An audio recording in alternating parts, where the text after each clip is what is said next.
Hi everybody and welcome.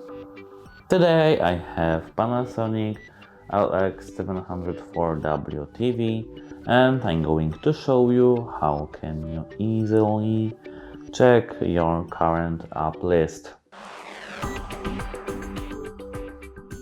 To check it, you have to go to your list where you have searching and sources.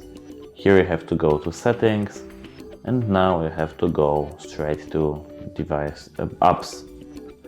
If you click apps, you can see all apps, and here we have installed apps, and here we have everything.